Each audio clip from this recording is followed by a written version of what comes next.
सुप्रभात विद्यार्थियों।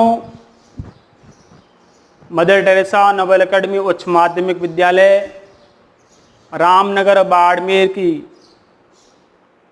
Online classes में आपका स्वागत है। प्यारे विद्यार्थियों, हमने कल तक विसर्ग संधि के 3 भाग पूर्ण कर लिए थे। एक भाग शेष रह गया है, उसका हम आज अध्ययन करने जा रहे हैं। प्यारे विद्यार्थियों, विसर्ग संधि में विसर्ग की क्या गति होती है, उसके अकॉर्डिंग विद्यार्थियों संधियां होती है। जैसा कि मैं आपको पहले बता चुका हूं, विसर्ग का उ बनता है तो उत्व संधि, विसर्ग का विद्यार्थी कुछ नहीं बनता है, लोप हो जाता है तो लोप संधि, विसर्ग का र बनता है तो रुत्व संधि। आज बात करने वाले हैं विसर्ग का यदि विद्यार्थियों स बनता है तो सत्व संधि होती है। यदि विद्यार्थी उसका स बनता है तो सत्व संधि होती है। प्यारे विद्यार्थियों, मैंने आपको इससे पहले 3 संधियां पढ़ाई, जब उत्व पढ़ाई उसके बाद मैंने लोप पढ़ाया, तो लोप पढ़ाते समय मैंने आपको विद्यार्थी उत्व का वापिस रिवीजन करवाया, लिखा था डायग्राम विद्यार्थी पहले उत्व का, फिर उसमें थोड़ा सा परिवर्तन किया, करेक्शन किया, और थोड़ा परिवर्तन करेक्शन करते विद्यार्थी वो लोप का डायग्राम बन गया। लोप के डायग्राम में थोड़ा सा परिवर्तन किया और थोड़े परिवर्तन करते विद्यार्थी वो सीधा रुत्व का डायग्राम बन गया। लेकिन विद्यार्थियों, ये 3 संधियों में काफी हद तक कुछ समानता थी। चौथी संधि विद्यार्थी जो सत्व संधि है, उसका पहले वाली संधियों से विद्यार्थियों कोई लेना देना नहीं है। लेकिन याद करने के लिए मैं आपके सामने डायग्राम वापस दोहरा दूंगा, आपको अच्छे तरीके से याद करना है। तो देखिए विद्यार्थियों, हम बात कर रहे हैं विसर्ग संधि की। विसर्ग संधि में सबसे पहली उत्व संधि। उत्व का डायग्राम क्या, मैं आपके शॉर्ट में बात बता दूं विद्यार्थियों। विसर्ग से पहले अ, विसर्ग के बाद में भी अ, या विद्यार्थियों वर्ग का तीसरा, वर्ग का चौथा, पांचवा, या व, या र, या ल, या ह वर्ण आवे, वर्ण आवे तो विसर्ग को विद्यार्थियों हमने उ बनाया था, आपको याद होगा। दूसरी संधि विद्यार्थियों हमने पढ़ी लोप संधि। शॉर्ट बात करूं मैं इसकी, वो कहती है विसर्ग से पहले आ आवे, विसर्ग के बाद में कोई भी स्वर आवे, या वर्ग का तीसरा, चौथा, पांचवा वर्ण आवे, या विद्यार्थियों य र, य व र ल ह वर्ण आवे। तीसरा विद्यार्थियों, तीसरा सूत्र, तीसरी संधि विद्यार्थी जो है वो है आपके विद्यार्थी रुत्व संधि पढ़ी हमने। वो कहती है विसर्ग से पहले अ भी नहीं होवे और विद्यार्थियों आ भी नहीं हुए, अर्थात अ या आ से भिन्न स्वर होवे। ठीक है, बाद में कोई भी स्वर चलेगा, वर्ग का तीसरा, चौथा, पांचवा, या य व र, य व र ल ह वर्ण आवे विद्यार्थियों, तो विसर्ग को र आदेश होता है। बात समझ में आई। ये 3 डायग्राम विद्यार्थी आपको दिमाग में सेट कर देने। आज मैं बात चौथी संधि करने जा रहा हूं विद्यार्थियों, और यहां नंबर लगाऊंगा मैं 4 और संधि का नाम लिखूंगा विद्यार्थियों में सत्व। ये साहब मैंने नाम लिखा है सत्व। अब मैं सत्व के बारे में बात करता हूं विद्यार्थियों।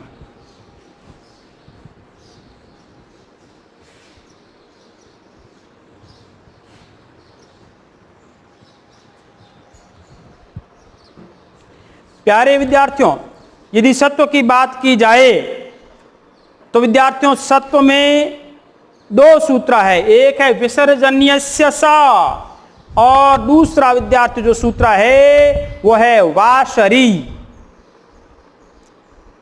तो विसर्जनीय यस्य से विद्यार्थियों क्या कहता है सुनिएगा, है ना। पहला सूत्र है विसर्जनीयस्य स, और दूसरा विद्यार्थियों है वो है वाशरी। वाशरी। अब विद्यार्थियों सुनिएगा, मैं इन दोनों की बात को विद्यार्थियों एक साथ शामिल करते हुए लिख दूं शॉर्ट में, तो उससे ज्यादा विद्यार्थी कुछ भी बेस्ट नहीं होगा। अब इसमें डायग्राम बनता है कि विसर्ग से पहले विद्यार्थियों कोई भी स्वर हो, आप जानते हैं प्यारे विद्यार्थियों, विसर्ग हमेशा स्वर के बाद में ही लगता है, कभी भी व्यंजन के बाद में विद्यार्थियों कोई विसर्ग नहीं लगता। ठीक है।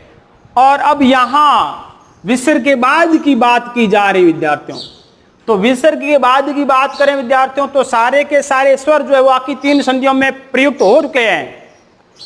व्यंजनों में वर्ग का तीसरा, चौथा, पांचवा विद्यार्थी शामिल हो चुका है। नहीं समझे?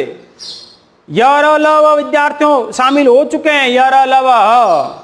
बचा क्या था व्यंजनों में? तो विद्यार्थियों एक तो बचा था वर्ग का पहला या वर्ग का दूसरा, ये तो कहता विद्यार्थी ये वाली बात। और फिर वाशरी जो है वो विद्यार्थी जो कहता है श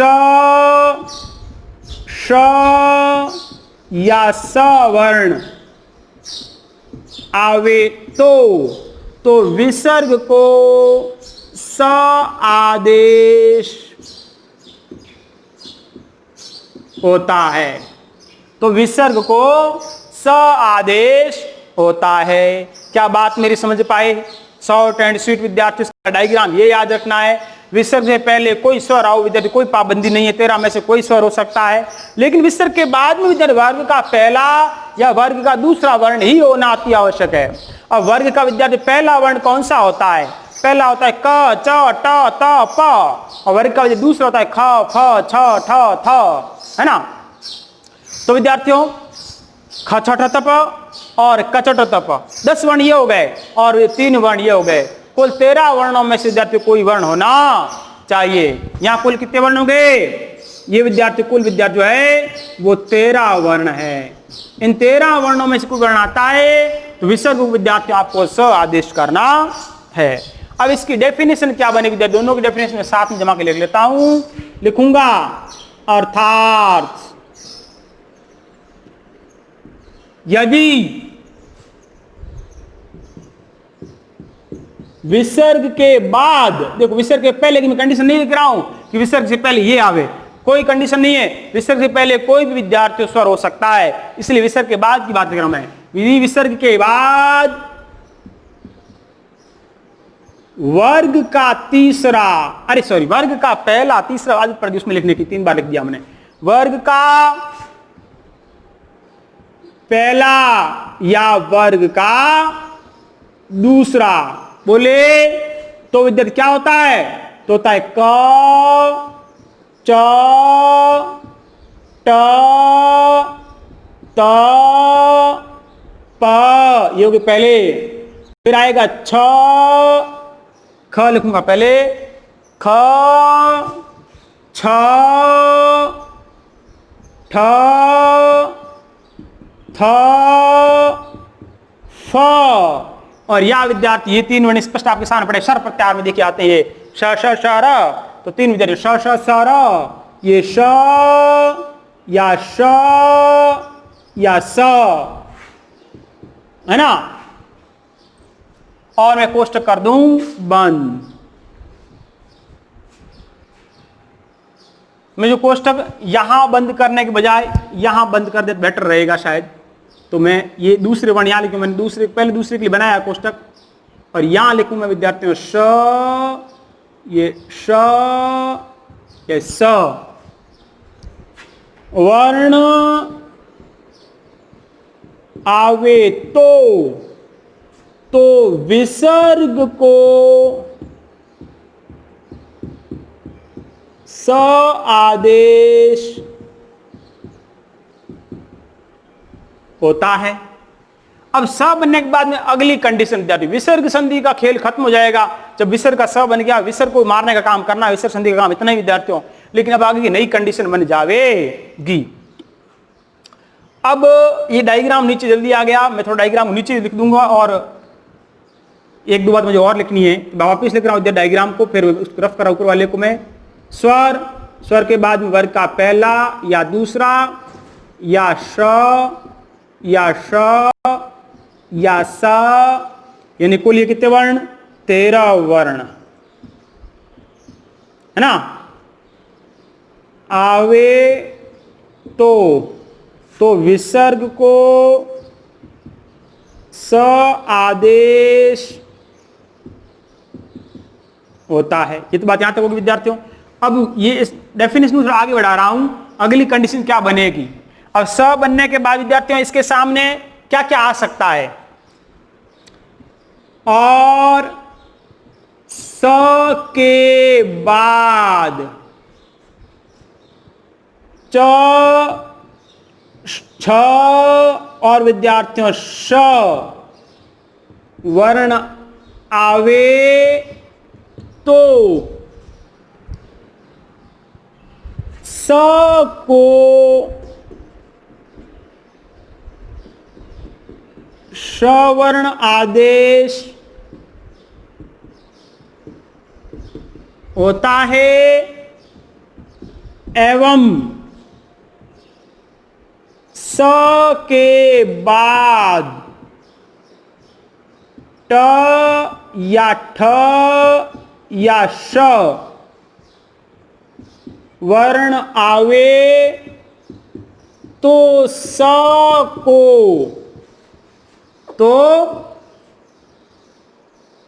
श वर्ण आदेश होता है। यानी आपको व्यंजन संधि विद्या जब हमने पढ़ी थी उसमें हमने फर्स्ट और सेकंड नंबर 2 संधियां पढ़ी विद्यार्थियों, स्टित्व और स्टित्व, वही बात यहां हो रही है विद्यार्थियों।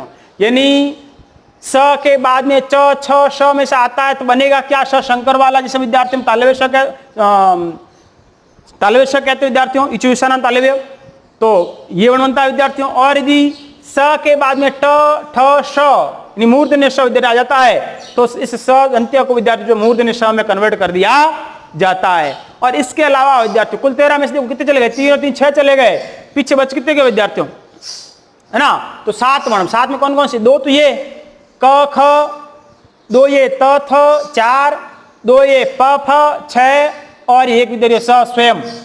इन 7 वर्णों की कंडीशन में कोई परिवर्तन या कोई बदलाव नहीं होता है। तो प्यारे विद्यार्थियों अब एग्जाम्पल देखिएगा। जैसे पहला एग्जाम्पल मैं लेता हूं आपके सामने, उदाहरण नंबर 1 विष्णुस्त्राता, ये लिया मैंने आपके सामने विष्णुस्त्राता। तो इसका संधि विच्छेद होगा विष्णु प्लस त्राता। अब आप देख रहे हैं विसर्ग से पहले तो कोई कंडीशन थी नहीं विद्यार्थी, कोई भी स्वर हो सकता है। बाद में यदि वर्ग का पहला दूसरा वर्ण मिल जाए तो विद्यार्थी विसर्ग को स आदेश होता है। आप देख रहे हो यहाँ पर त्र लिखा हुआ है, पहला है ही नहीं, दूसरा है ही नहीं। अरे भाई त्र किससे बनता है? त्र विद्यार्थियों त प्लस र प्लस अ बराबर त्र, तो त वर्ण आ गया। त वर्ण विद्यार्थी विसर्ग को आप बनाओगे स, दंत्य स में कन्वर्ट कर दिया।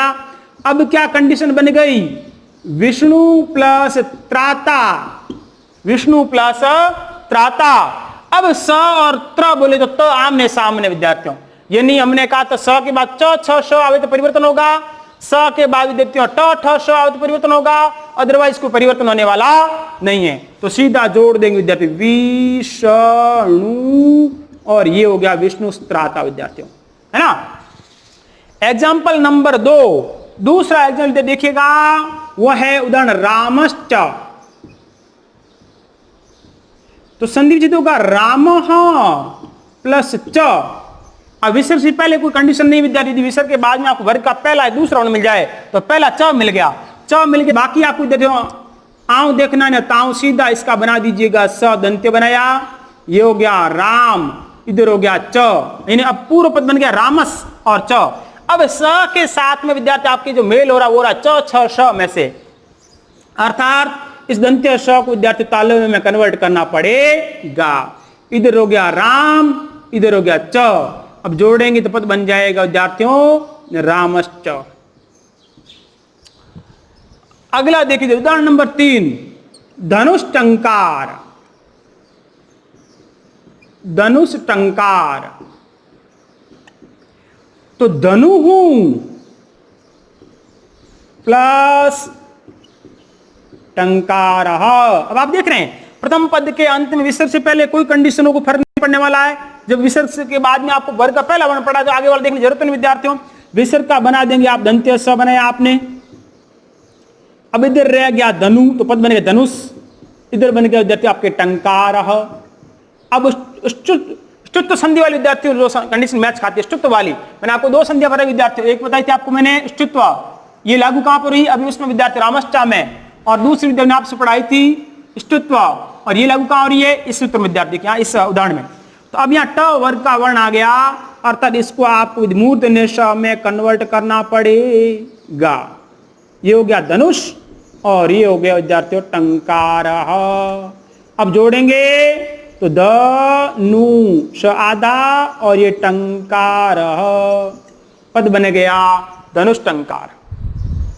अगला उदाहरण देखिए विद्यार्थियों, अगला उदाहरण हमारे सामने हमारे पास में विद्यार्थी हैं वह निश्चल, और ये लिया आपने साहब निश्चल। तो निहि प्लस छल। अब छल में विद्यार्थी वर्ग का दूसरा वर्ण है, अर्थात विद्यार्थी बिना सोचे समझे आप सीधा सट इसको दंत्य समय कन्वर्ट कर दिया। ये रह गया नी, इधर रह गया छल। अब अगली कंडीशन बन रही है कि स के सामने च छ श, ये विद्यार्थी च छ श में आता है तो इसको तो तालवे श में कन्वर्ट करना पड़ेगा, अर्थात इसको आपने कन्वर्ट किया विद्यार्थियों श शंकर वाले में कहते हैं, तालवे श में कहते हैं, है ना। और ये हो गया नी, ये हो गया छल। अब जोड़ेंगे तो नी, ये शादा और ये छल, तो पद बन जाएगा निच्छल। इस प्रकार से विद्यार्थी जो है आपकी विद्यार्थी जो है उत्त संधि के उदाहरण हो गए। और एक दो उदाहरण हम आपको और बता दें विद्यार्थियों, ये विद्यार्थी इस वाले हो गए, उसके वाले वाशरी वाले नहीं हुए। तो नंबर 5 देख विद्यार्थियों, जैसे आपने उदाहरण लिया हरिष्येते, तो ये हो गया हरि, और ये लिया शेते, तो ये हो गया हरि ही, और ये हो गया शेते।